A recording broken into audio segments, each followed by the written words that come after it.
Hi everyone, it's Jerry. I have a nice positional game to share with you from round 4 of the 2025 FIDE World Cup. This was played today, November 12th. On the white end, Alexander Donchenko playing against Matthias Bluebaum.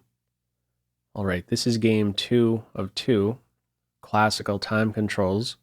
Their first game was drawn. We have a Queen's Gambit declined with move 3, Bishop E7. A difference between these two popular moves. Knight F6, Bishop G5 is a way to deploy the bishop. This move has an impact on the dark square bishop, we might say. Alright, tension resolved. The bishop in the end settles in on F4.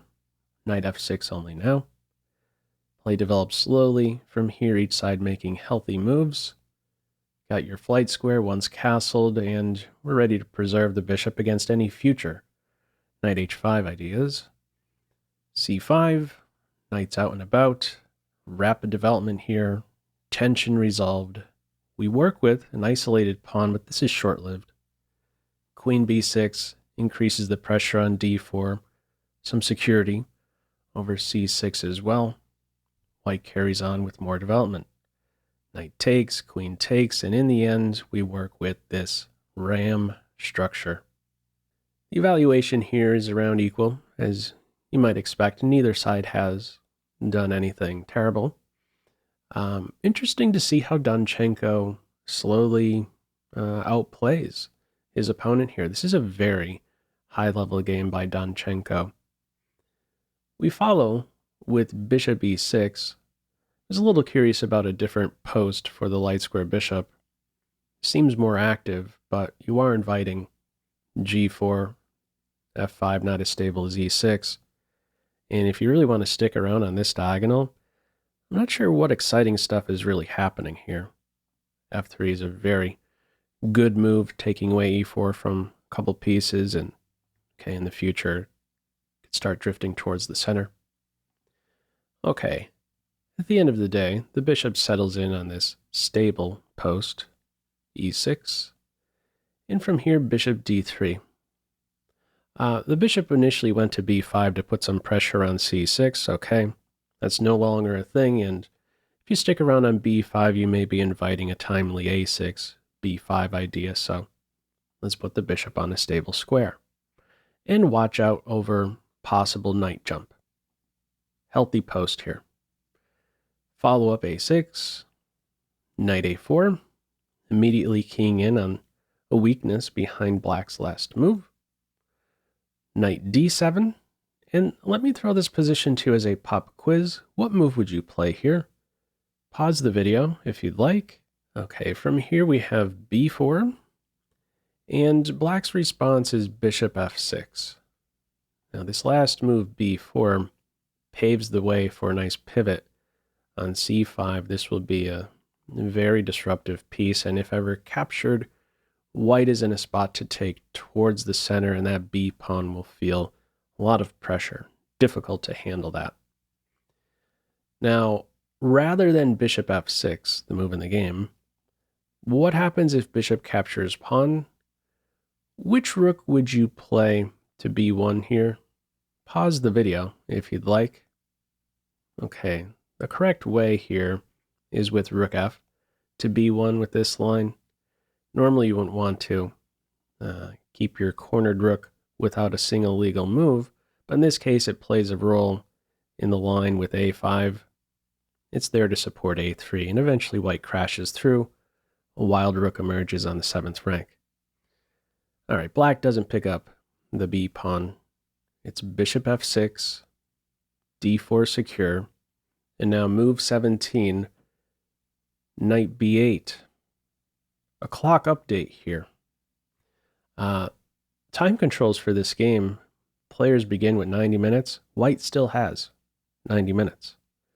Black, on the other hand, has 36 minutes. White clearly well prepared for this game. First think for white is this move here. He ends up going with knight B6, pulling the rook to a very awkward square. It will take some time before it's back in the ball game. Now, if the knight drops into C5 in this position, Knight c6 is strong. You could ignore the threat on b7. There's two problems here for white. Okay, we have instead knight b6, rook a7, and now f4. Okay, this knight has pressure on d5, nearby f5. Bishop moves away, d5 collapses. Okay, this pesky knight quickly addressed, bishop d8, and from here the knight simply falls back. Computer notes you could still rush forward here with f5. The point, you can meet bishop captures knight with pawn captures bishop, and there is no time for black. Black is not in a position to take on e6 due to the tactic on h7. The rook will fall after that. It says best here is g6. Okay, not the path we go down. In response to bishop d8, it's knight a4, knight c6, b4 secure, and from here f5 is played. That is certainly one way to prevent white from playing f5. Computer isn't so great a fan of f5. It is attracted to rook e8, tactical idea. f5 you can take, bishop is hit. After rook e8, bishop f2, it wants to play g6 there, holding up the f5 idea. Okay, f5 in this game, two big holes in the position. Rook a to c1, bishop f6, two attackers on d4. White's reaction is rook f to e1. Big difference here between the rooks in the position, both white rooks occupying the only open files. Tactical liability here on e6. d4 is poison in this position. Black continues with rook a8. You're going to have to make that move at some point. Very awkward. Let's examine the captures on d4. Let's see why it's not a good idea to take on d4. Let's start first with knight captures d4. There's a pin here, and that's uncomfortable. A good reply to this is knight b6. And this rook, how's it getting out exactly? If this knight is ever challenged right now, would not be a good time to do so, but even if it is, this bishop is around to secure it. So this would be very uncomfortable to swipe this d4 pawn at this stage with the knight and go into this pin. Also, if bishop captures d4, that will fail to rook captures knight. And after bishop takes bishop, rook takes bishop, we will soon work with two minor pieces versus rook imbalance. This is winning for white. Okay, not a good idea to take here on d4. We have rook a8, knight c5, bishop goes back home, holding on to b7. Follow up bishop b1. It's a very good move. Another pop quiz. How would you respond here? Pause the video if you'd like. Okay, black captures on d4 here. Computer does not like this. Uncomfortable position for black. Backward development there. It prefers rook d8. Okay, black picks up the d pawn. Now a very strong follow-up. Bishop a2 going right after d5. This was not my initial thought. With this capture on d4, I was first drawn to rook c to d1. If you play in this way, this knight can be quite the pest from b5, very jumpy piece on a3, and just the square c3, maybe even more effective. You do hit a lot of interesting points, and you have support by the bishop. Okay, white's response is bishop a2, d5 hit, defended, and now a top response here, moving the game, bishop f2. Very nice move. Note, there isn't time to attack the knight in this position with either rook. Rook e to d1 fails to knight e2 with the fork, and rook c to d1 runs into knight c2 with the fork. However, after bishop f2, now this is potentially an idea. Knight c2, rook e2 is there. Okay. A clock update here after bishop f2. White has about 32 minutes, black 16 minutes. Black spent about 10 minutes on his next move. In the end, plays king f8. Now, another top move. Knight a4. King in on that b6 square. This is going to hit a lot of stuff. Rook, bishop, d5. There isn't a good answer to this. The try from here is with b5, knight b6, rook b8. White gets the pawn back. This is completely busted. Black's response here is rook d6. If bishop e6 is played, this will fail to rook captures bishop, knight captures rook, knight captures bishop, and bishop captures knight. Two bishops outweighing the rook here. Okay. Another thing I found, something I found interesting about this position, this central knight, look at all of its forward moves. No problem. All of them are covered. White is able to easily work around this piece, not inconvenienced by this knight on d4. All right. The play from here is with rook d6. Knight captures bishop. Can't take with the rook, so you have to wreck your kingside structure. Follow up king f1, getting out of any knight checks. Bishop b7. And rook entry on the 7th rank.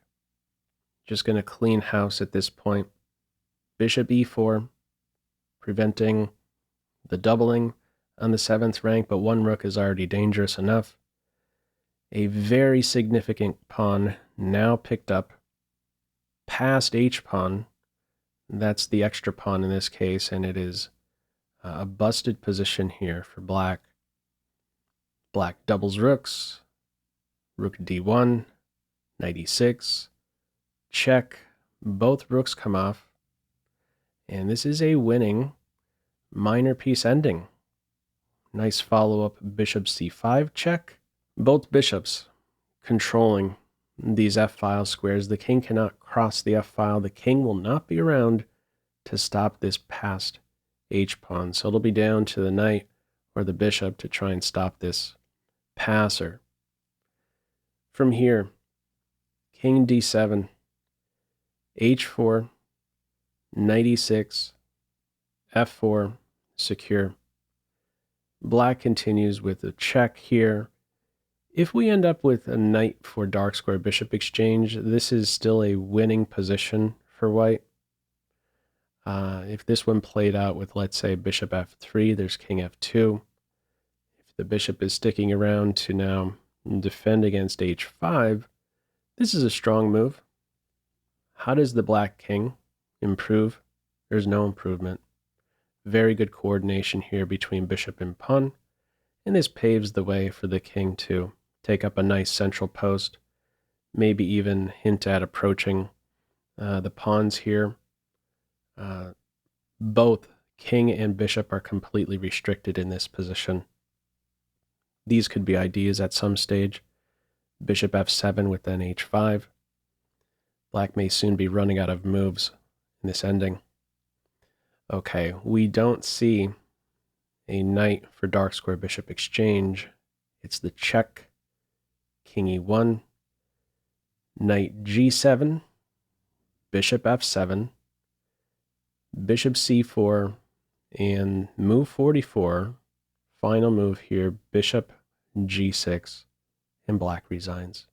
There's nothing stopping white from just advancing the h-pawn. Eventually, black's going to have to give up material to stop it, and that's completely lost position for black. So very nice game here by Donchenko. Very high-level game.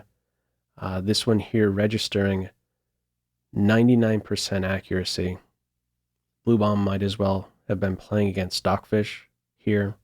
Very nice game. Your thoughts with this one?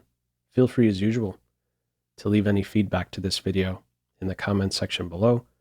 I hope you enjoyed it and maybe took a thing or two away. That's all for now. Take care.